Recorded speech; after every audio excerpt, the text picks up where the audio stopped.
Super Bowl champ, and a super agent. Now that's a pretty good start, right? I think on a personal note, I go way back with David. Hired me out of law school at Georgetown. I learned so much from this guy. Sort of an old friend, not old, but long time. He's old. We're all old. And then a new friend. Since retiring from the NFL, we were hooked up by a guy named Jerry Madelon from ESPN, and Justin and I have become close in the past few months, and I want you to hear about his journey forward from being a professional athlete to looking to new ventures going forward. So I'm personally very proud of these two guys, and someone I've known a long time, someone I just got to know, and they will be able to share with you. I'll let Jeff ask the first question. Well, I think you set the stage. I mean, Justin, great to have you. Thank you for being here. I had the pleasure of getting to know Justin over the last 6 or 7 years when I ran the Padres in San Diego. Justin was actually a visitor to the owner's box several times, and we did a couple things in the community together, and I still remember seeing you at the MIT Analytics Conference, which at the time, here's a defensive end for the New York Giants, and I run into him at the MIT conference. Like, wow, that's pretty interesting. So, tell us about how do you push yourself in that way? How do you end up at the MIT conference when there aren't any other football players there? Mostly tricked into doing it. No, but seriously, I think for me personally, I've always been the quote-unquote athlete that didn't want to be the quote-unquote athlete. I didn't want everybody to perceive me as just a jock. So education, learning, rebranding yourself has always been in my forefront. So anytime I get an opportunity to do something new, do something that's out of the norm for athletes, I encourage it and I look forward to it. And Malcolm Gladwell was at that conference, and we was on a panel with him, and I'm a huge fan of his book. So when they asked me to be a part of it, I jumped at the opportunity.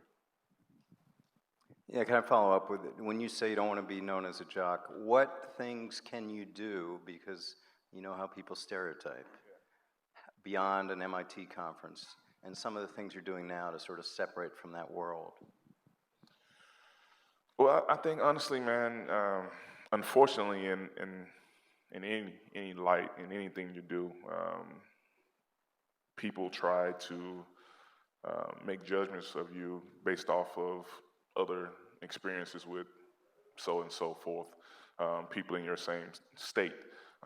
So you know as well as I know, in football or in athletics in general, 99% of us are just regular, small town kids that God given us a great talent, and we got very lucky to be able to showcase it.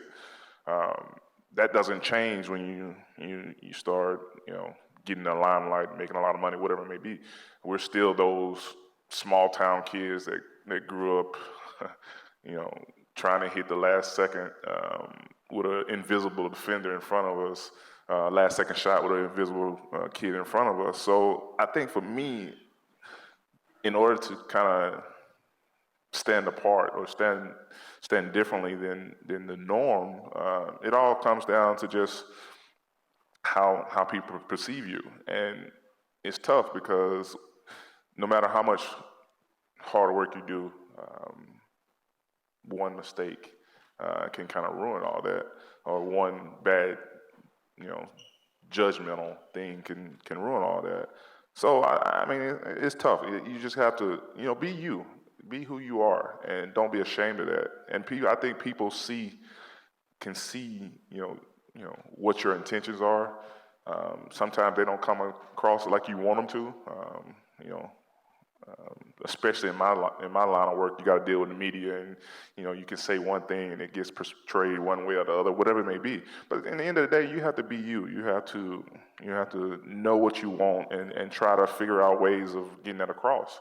I've been very blessed in having great people in my corner.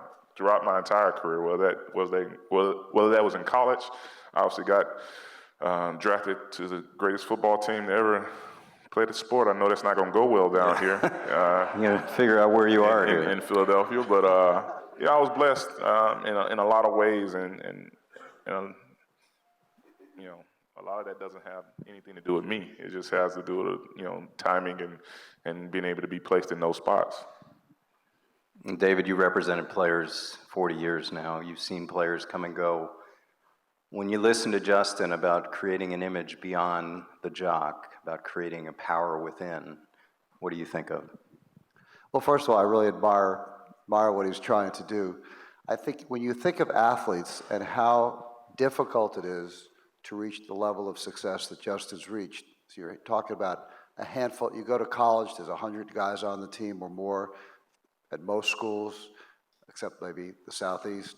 You have 2 or 3 guys may go pro. And yet the same level of discipline it takes to become successful in professional sports, a lot of athletes don't spend enough attention while they're playing to think about how to parlay their popularity and visibility on the field into a post-sports career. They become sort of like a dumb blonde in a movie always plays the dumb blonde. People look at them as a blonde. And what he's trying to do is to break out of the mold, which I really admire. But I think that it's the kind of a thing you really need to start thinking about way earlier than the end of your career, because a guy like Justin will play football. The average football player plays 3 or 4 years. Average basketball player maybe 10 years. So you're going to be in your 30s when you're done. You guys are in law school. You're going to finish in your mid to late 20s, and you're going to work for the next 50 years. You don't worry about transitioning in your 20s when you're a lawyer. I wasn't thinking about transitioning in my 20s, But as an athlete, you have to really have a much keener awareness, especially playing in a place like New York, one of the biggest media markets in the world. The popularity you attain as a Super Bowl champ is a ticket to doing the kinds of things that he's trying to do now.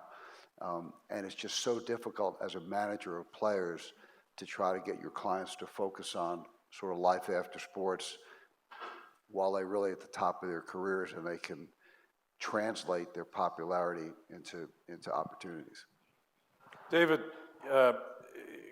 great comments, and I want to turn the discussion slightly and talk about you, and talk about the impact you've made on the NBA and on the players in the NBA, certainly on the salary structure over the years. It was once said that, aside from David Stern, you may have been the most powerful person in the NBA for a 15, 20-year period of your career. Now you're in a kind of a second career period where you've downsized. Try to transition. Now you've got the practice that everyone in the agent business dreams of, the superstar practice, which is the best of all. 10 or less players who make a lot of money. It's a business that's impossible to craft if you haven't put in 30 years on the front end, is really the bottom line. But the advent of the agent's power has been something that you've been part of. You've had a front row seat for, and you've been, in fact, the brand of that as it's evolved. Representing Michael Jordan, certainly, critical piece of that process, but it's more than that, because you've had countless all-stars who have made billions of dollars over their career. How does it? You've been 12-time most powerful person in sports list by the Sporting News. I mean, what's that been like, as from your own experience and your own perspective? Well, first of all, it's I lived my own dream. I always wanted to be a lawyer, and I always loved sports. And when I was in college at Syracuse, became best friends the first day with the star recruit in our class. And when I was a senior, I realized I didn't have a clue. I wanted to represent him, and I realized I didn't have a clue how to do it. So I went to law school. And so I did what I was dreamed of doing. And I think in many ways I've connected with my own clients because, while not very good at throwing a football or dribbling a basketball, I'm very competitive. And I think that my clients, people like Michael or Patrick or Coach K or John Thompson, sort of recognize that I was as competitive in my court or on my field as they were in their field, so we sort of had a natural kind of a bond. I always thought that I was like a congressman from the richest district in America. You know, I had the best clients, and my job was to try to promote, that's for you, Penny. My job was to try to promote their agenda, to try to promote rules, changes in the game that would benefit my clients. And we didn't have a homogeneous clients. I mean, I represented 52 players in my career, drafted the top 10 picks in the first round, 15 guys in the top 2 picks. Those are really special players, and they gave me a level of influence because I was speaking on their behalf. My influence was derivative of who they were. And conversely, you know, my mom was a teacher, and at this point in my career, I look at myself way more as a teacher than a deal maker. I'm trying to teach young Justin Tucks when they're in their early 20s to understand the power that they have as athletes, the power to do things in the community, the power to learn about business, the power to change the way people perceive athletes. And I really enjoy that immensely. I use an expression, some of you are too young. Anyone here ever see the movie The Wizard of Oz? Okay, so here's an important question. How did Dorothy get back to Kansas at the end of the movie? Anybody, just raise your hand. Come on, I'm gonna give you, yes sir. I'm sorry? She woke up. No, that's not how she got back. Come on, I'm sorry? Exactly. Mr. Cornwell is my A student. She clicked her heels 3 times. Now here's the important, we're in law school, so I have to ask the follow-up question. Why didn't she click her heels 3 times in the beginning of the movie and get back right away? And the answer is because she didn't know she could. She didn't know she had the power to get back anytime she wanted to get back. So at an early part in my career, the one player I lost that always broke my heart was Grant Hill. Grant Hill committed to us as a client. His mother, who's a very highly educated woman, who's Hillary Clinton's roommate at Wellesley, didn't think he should pay an hourly percentage fee. So one night I was in Boston, and the Pistons were playing the next night. Grant was in about his 4th year as a 3-time All-Star. He's a really tremendous human being, smart, attractive, classy. And he told me that the coach had just gotten fired. And so I said, well, who would you like to see be the next coach? And he said, I'd like to see our assistant coach, Alvin Gentry, be the coach. And the older leader on the team was a good friend of mine named Joe Dumars. And I said, well, who does Joe like to see be the coach? And he said, well, Joe likes Alvin Gentry also. I said, well, I guess Alvin's going to be the next coach. And he said, what do you mean? I said, what do you mean, what do I mean? You're the star, Joe's the veteran. If you guys go to management and say, hey, we want Alvin Gentry, it's over. But he didn't learn, he's now in his 4th year. His father was a professional football player, went to Yale, named Calvin Hill. His mother went to Wellesley. She's an extremely successful businessman, but his representative hadn't taught him after 4 years. There's a certain level of power that comes with being a perennial all-star. Learn how to use it without abusing it. And so that, I would say that's what I'm really into. I'm into teaching my clients how to be smart business guys. I would love to have I had a lot of football clients, some great all-pro players. I had a young Justin Tuck named Chris Dolman, who's the 4th all-time sacker in NFL history.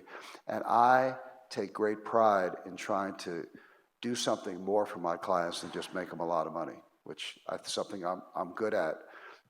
But that's not really going to last a lifetime. You want to teach someone, you know, how to be a smart and meaningful member of society. With Michael, you and I say I represented Michael. I worked for the guy that represented Michael. I held the bags.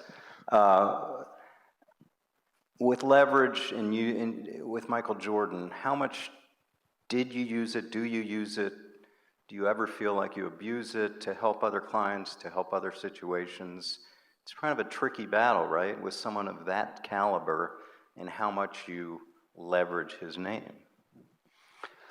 Yeah, you know, one of the interesting things in sports, Justin can relate to this, is that it takes place more in football than in basketball. I'm not really sure about probably a lot in baseball as well. It's called slotting. So if you're an agent, and Justin gets drafted number 5 in the draft, his agent's going to look to see what the guy got at number 4, what the player got at number 6, and the team's going to look to try to sort of slot him. After about 5 years of the business, I thought to myself, if Michael Jordan hires me and goes number 3, and all I do is get him the average of what the guys got in front of me and behind me, he doesn't need me. He should hire the other 2 agents because they're going to create his deal for him. So I decided we were going to stop slotting our players.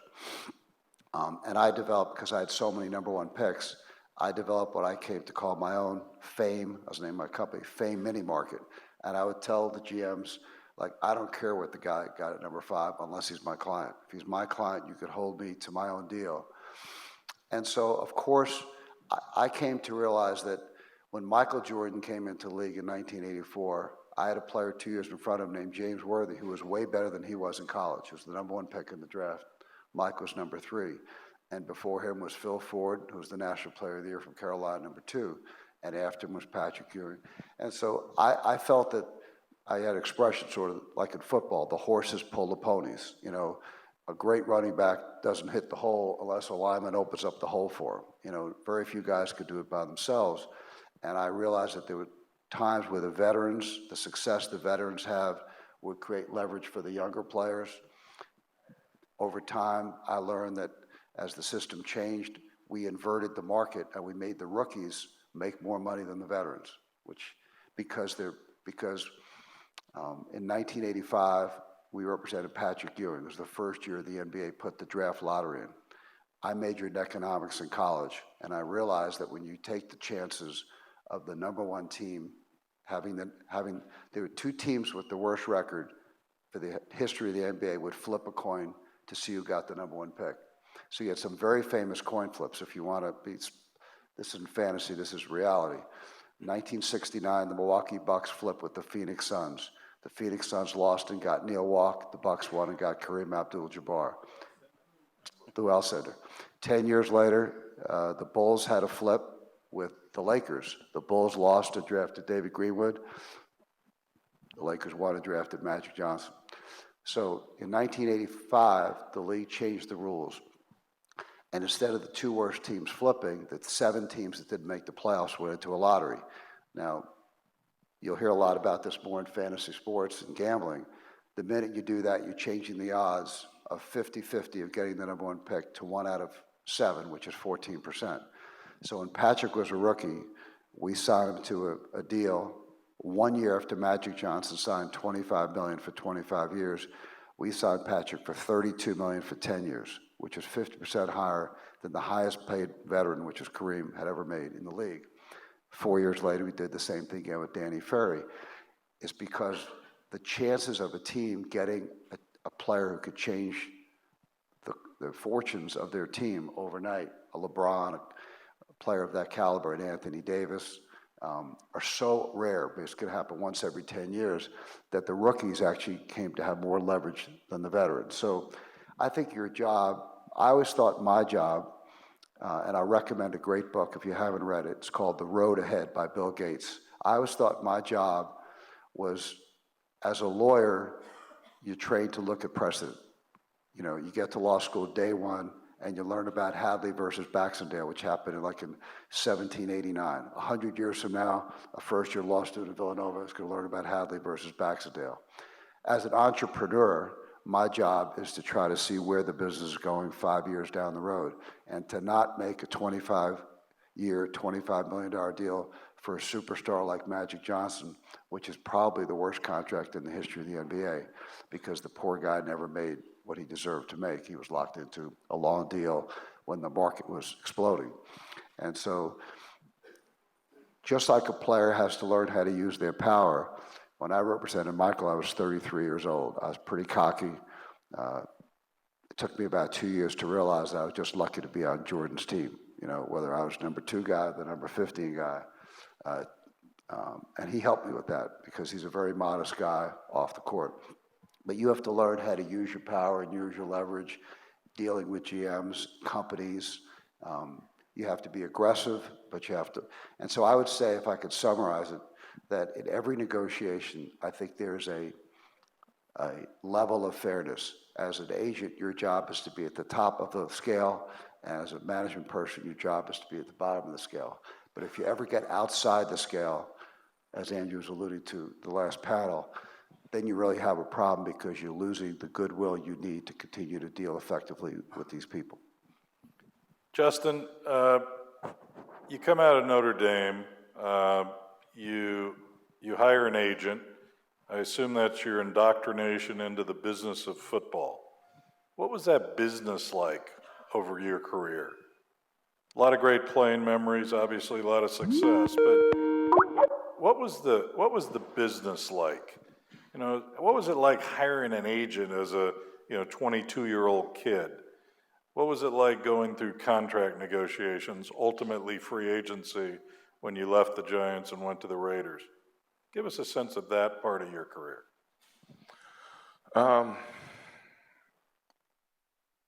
Well, coming out of Notre Dame, it was interesting because it's kind of twofold. Because my junior year, I was slotted as a top 10 pick, so agents were literally at my front door, my apartment office, or my apartment in South Bend, Indiana, the end of that junior year.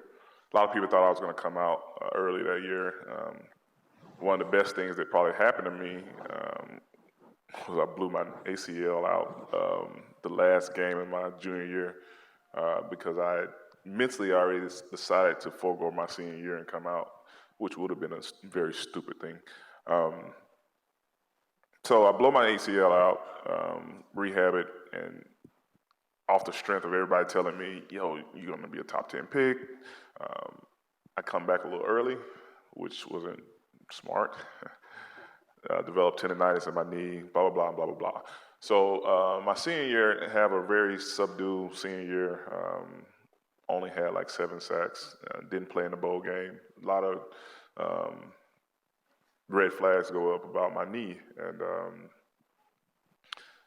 so agents started to kind of dwindle down. And there was one guy that became very consistent and believed in me as a player, and his name was Doug Hendrickson, who was ironically partners with the great Eugene Parker, who passed this morning. So I told Doug this. I said, Doug, I have no idea. I'm just a country boy from Kelton, Alabama. It's more people in this room right now than it is in my hometown. I know that it's April Fool's, but that was not a joke. That's true. So I told Doug, I said, listen, Doug, you come to Kelton, Alabama, and you convince my grandfather, who was 63 years old at the time. He was 6'6", about 230. He probably had more muscle definition than I did at that point. You convince him, my 3 uncles who were about the same size, my pop, who was about the same size, my brother, who's about the same size, and whoever else might show. It's a small town. It might be 40 people there when you get there. But if you can convince them, then I'll sign with you guys. So for anybody that knows Doug is a guy that literally is the typical Californian. Grew up in California, just a surfer boy, that type of guy. Always talks with his hands. And I told him, I said, that's not going to fly well in rural Alabama. You might want to tone it down and take off that tan you got. So long story short, he convinced them, and I ended up signing with him, and I've been with him ever since. The business side for me going forward, like I said, got very blessed in being drafted by the New York Giants and the #1 media market in the world. I've been blessed to have relationships. For me personally, the business side was about relationships. Whether that was the people I knew from Notre Dame, whether that was the people I gradually met in New York and continue to have contact with and develop those relationships. It's still very interesting to me because I still look at myself as like I said earlier, that little kid from Kelton, Alabama, and now I'm doing Subway commercials. I'm on billboards in Times Square. I'm getting offers to do whatever, and it's the business side was always intriguing. That's one of the reasons why, I think to this day I'm still intrigued by business. I majored in business in college. Honestly, when I first majored in business in college, it was more just like, it sounds like the right thing to do. not knowing that it was so many facets to it, and sitting in these conversations with, agents, lawyers, owners of teams, the executive directors of franchises, and deciding if these deals are what I want to do. Is it benefiting me more than just from the monetary, but also from exposure, from how people perceive me? Is this a company I want to be tied to, or that all comes into play? It has to, because you don't want to. I mean, you don't want to be a part of something that people look at you and be like, he did that. And I always kept that in the forefront. I always let my team know that. And they, it was deals that came about that might have had great monetary value to them, but it wasn't necessarily good for my brand, that we turned down. They wouldn't even bring them to me because we were on the same page. And anytime I talk to kids now, I call them kids because the league has drastically changed since I came into what you see, the millennials, or what they call themselves. It's completely changed now. So anytime I talk to them, I tell them, I say, listen, man, it has to be something that you can be a part of and you can embrace. Don't sign with Nike just because Michael Jordan signed with Nike. Nike has to be what you want to do. It has to be, you have to like what they stand for, more than just for the shoe you wear. But my thing was always, are these people that I feel comfortable going to dinner with? Are these people comfortable I feel inviting to my house to maybe have a drink and play with my kids in the backyard? That always came to play for me. So how I approach my business side of things, I don't think it was normal, but it worked for me, and I'm pretty happy with how it played out and how it's continued to play out. And I think because of that, the opportunities after football are pretty tremendous at this point. Tell us quickly what you're looking at after football now. We may have Justin around Philadelphia. I'll find out in a couple of weeks if I get accepted to Wharton Business School. That's what I want to do.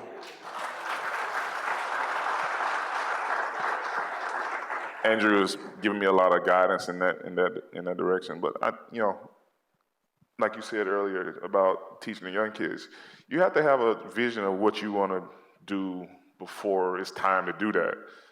So if I was, I retired in February. If I said to myself in January, I want to do this, and that was when I started to put the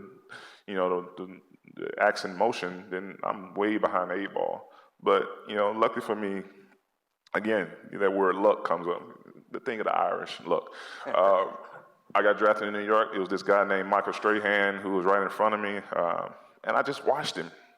Not only on past moves, how he practiced, what he did in the weight room, what he ate, what car he drove. I watched everything he did. I watched how he developed relationships. I watched how he went into studios after practice in New York and developed his craft.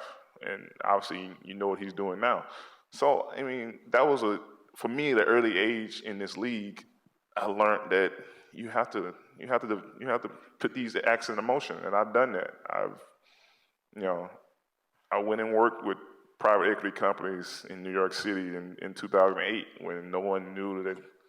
I mean, I did those things, and that's not to pat me on the back. That's to say, again, I was lucky to be smart enough to watch people in front of me, people around me that were doing things that maybe I wanted to do. And at the time, did I know I wanted to be in business or go to business school? No, I didn't. I didn't know that until probably a year ago. But again, I just watched people in front of me, and I attached that to my business side of things too. I watched people in front of me. I watched, the success that they were having. A lot of times as athletes, we're so cocky and we're so unmodest that we try to reinvent the wheel when that wheel has been sharpened through and through time by a lot of great athletes, a lot of great businessmen, a lot of great people, and it behooves us, just to kind of sit back and learn from it.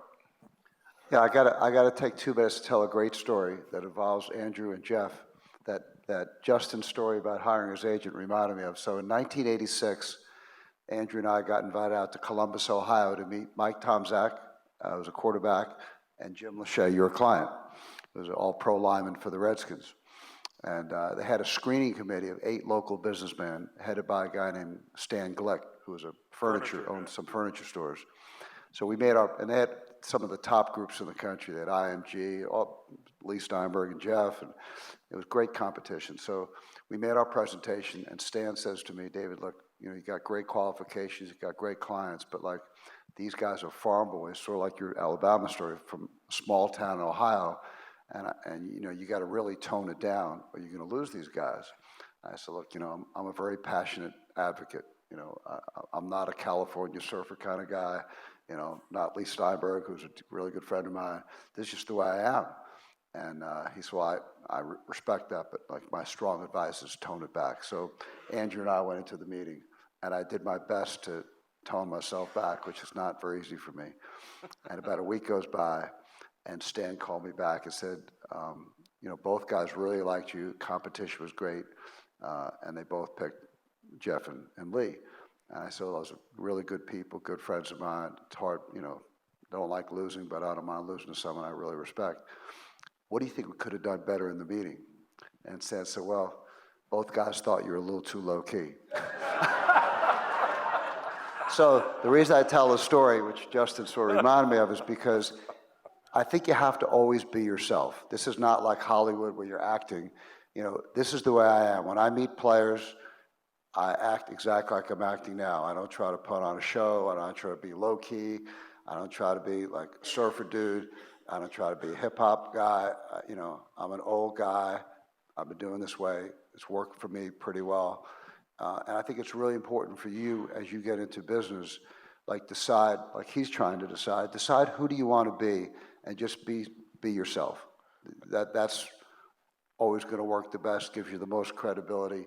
You can't keep switching roles like a Hollywood actor, because when you deal with a GM or a head of a company or an owner of a team, they're going to see right through it. And so you just have to be consistent. Some people may not like you, but you just got to be consistent. And it's funny he says that, because I was at a basketball game while Doug was doing his pitch. Doug and Ken Lamshire. And I walk in pretty much when it was over, but I got like the last glimpse of Doug doing his pitch, and he was in his California state talking with his hands, very animated. And I walked in, I was like, well, Doug is not going to be my agent. And my dad said, you know what?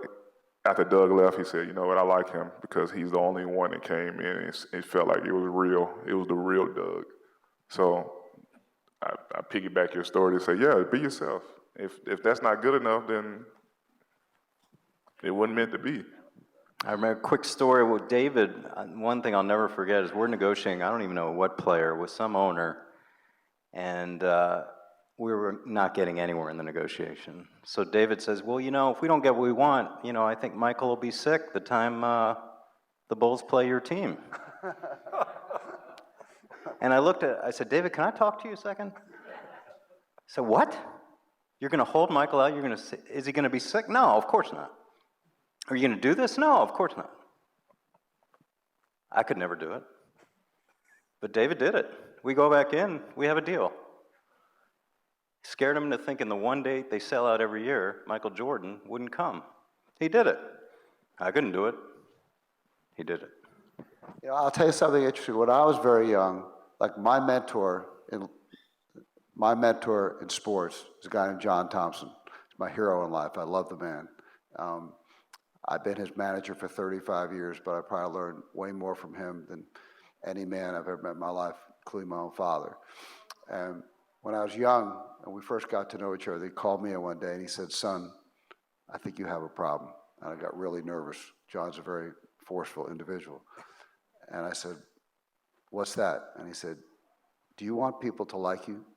I said, absolutely. That's the most basic human emotion.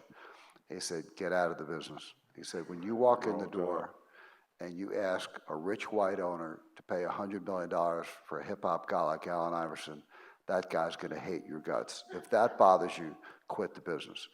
He said, what you want is to have your clients, boy, I must have said something R-rated or something. So you want your clients to like you, and you want the people you deal with to respect you. And that's a very hard thing to come to grips with. I'm not a confrontational person by nature. One of the things that Justin said that I'd like to amplify in this discussion is that there's a thing in psychology called functional fixity, where you look at an object a certain way. You're at dinner, and a guy comes in to rob the restaurant. You say, God, I wish I had a gun. Well, you have plenty of weapons. You got a knife, you got a fork, but you don't look at knives and forks as weapons. You look at them as eating utensils. In sports, people see a guy like Patrick Ewing in New York with no helmet, no uniform, no shoulder pads, and he plays really aggressively. And they say, God, that guy is a thug. Patrick Ewing is one of the sweetest, most respectful, most low-key people I've ever met. I'm sorry? He's terrific. And I'm sorry? Art. He was an art major. Yeah. Okay. And so, but people look at him who don't know him in a certain way. People may look at Justin wreaking havoc on a football field and say, God, that guy's a hooligan, and he's about to go to Wharton Business School. And so, I got to the point where I said to people, when I put on my uniform, which is sort of what I'm wearing most of the time, and I go to work, I'm very aggressive, I'm very passionate. When I'm with my friends sitting around, that's not the way I am. I don't say, hey, if you don't do this, I'm gonna, whatever, and you have to learn to differentiate your role when you put your uniform on for 2 or 3 hours and you go to work and you have controlled mayhem and how you are. He's a pretty low-key guy from Alabama. I don't think too many offensive linemen would say he's low-key when he's playing. You don't want to be low-key when you're playing. You have to learn how to shift gears when you're playing, and you also have to learn how to evaluate people when they're playing versus when they're relaxing. You can't be on all the time, or you're going to just burn yourself out. And, again, to piggyback what you just said, like, I got a rule of thumb that it's literally I'm bipolar in a way. I don't know how to describe this, but we call it the white line effect. When you cross the white line in football, for me, it was like I was number 91, which is a completely different entity than I'm away from the white line right now, so I'm Justin Tuck. So Justin Tuck and number 91 are two separate, it's like Clark Kent and Superman. It's two different things. Me, inside the white line, I am a thug. I am ruthless. I am competitive. I am doing just about anything within the rules to help my team win. That's who 91 is. When I step off the field, instantly, I'm a different guy. It's a good reason we wear football helmets, because we are gladiators in a sense. But you don't see me wearing a helmet now. So I'm not, at present moment, I'm not the gladiator. I am hopefully the scholar or the father, the husband, the friend. So it's hard. And I mean, it goes back to the business thing. I always tell cats, the easiest way for you to get recognized is to do something. I mean, really it is, because, in football, unlike basketball, baseball, we saw every minute Jordan played, we saw his face. Every minute Magic Johnson played, we saw his face. If Eli Manning didn't have a Super Bowl ring and didn't have direct TV commercials, would you know what he looked like? I can name a lot of all pros right now, as you wouldn't, Tyron Smith from Dallas. Do anybody here know what he looks like? And he signed, a $115 million deal as an old lineman. But nobody knows what he looks like because we wear helmets. So, in the business side of things, it gave you the opportunity to get the helmet off. As far as notoriety, the best thing I could have did was be on national commercials for Subway. No one really knew me as number 91 in New York at the time. When I went on Subway, everybody was like, oh, 5 out of foot long. It's funny. And it kind of upset me in a way. I'm like, damn, am I not playing well enough? 2 Super Bowl rings, but that foot long. Yeah, that foot long, nice. But, that's part of it. And again, it goes to going back to what I said earlier about the business side of things, being very conscious of companies that you want to work with and what, how it promotes you and vice versa. I like to say I'll say one other thing. You gotta be quick. Talking about We gotta move on. I want to talk about transitioning. So you have two people up here as moderators. Andrew worked for me for a number of years. He was specialist in football, went on to run the Barcelona Dragons in the European version of the NFL, ran assistant GM of the Green Bay Packers. Jeff was a great friend, colleague, competitor, a guy I always respected. Was really way smarter than I was, left the agent business, became an owner. And so when you talk about transitioning, you got two sort of role models up here of people that didn't wait till they were 65 and they couldn't sign players, whatever, and now Andrew's, running the center. So I think it's always important to continue to move on and to try to find the road ahead and to understand what your skill set is that can translate into something and evolve. So my kudos to our moderators. Thank you. So, good news is we get to hear David a little later this morning on another panel. The bad news is we've got to move to our next panel. But Justin, David, can't thank you enough for being here. We really, really appreciate